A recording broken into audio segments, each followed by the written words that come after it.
On a hot summer evening in 1864, 14 young men died in a violent and bloody cavalry skirmish in Loudoun County, Virginia. 13 Union cavalrymen and 1 Confederate. The Confederate, of course, was on home ground. One of the Union cavalrymen, a mortally wounded captain, managed to ride back to camp and his body was eventually sent home. But the remainder, 12 men from Massachusetts and from New York, died far from home, far from family, and far from everything that would have made their deaths slightly more bearable to their grieving families. To understand why that matters, and why, surprisingly, it apparently still matters, you have to understand what Civil War soldiers and their families understood as the good death.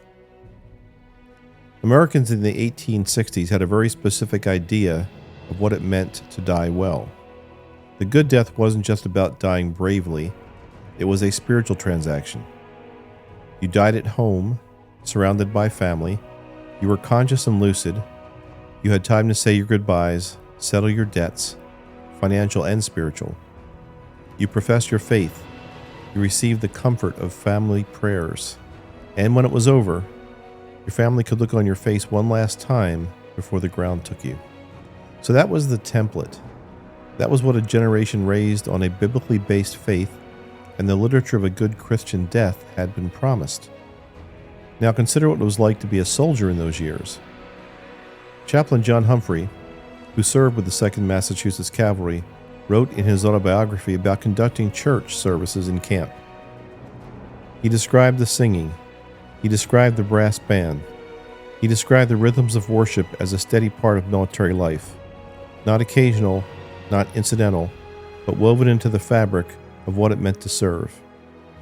Chaplain Humphreys knew every one of the 13 Union casualties. In his book he writes, "After a few moments of silent prayer, I repeated the first stanza of Watt's hymn, 'From all that dwell below the skies,' then led the singing of it to the tune 'Old Hundred,' in which all joined."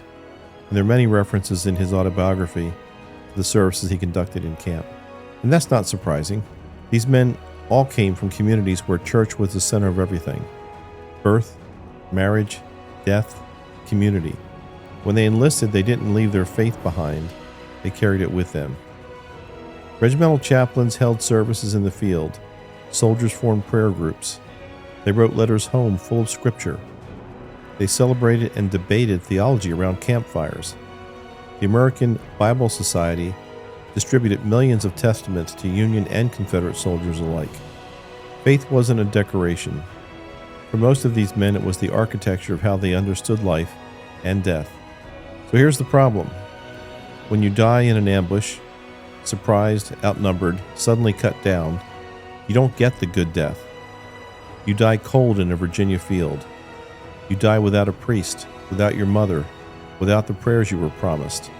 Your family never gets a proper body to bury, and in some cases you are simply buried where you fell, in ground that is not home, by men who have no time for ceremony, and your grave is soon lost.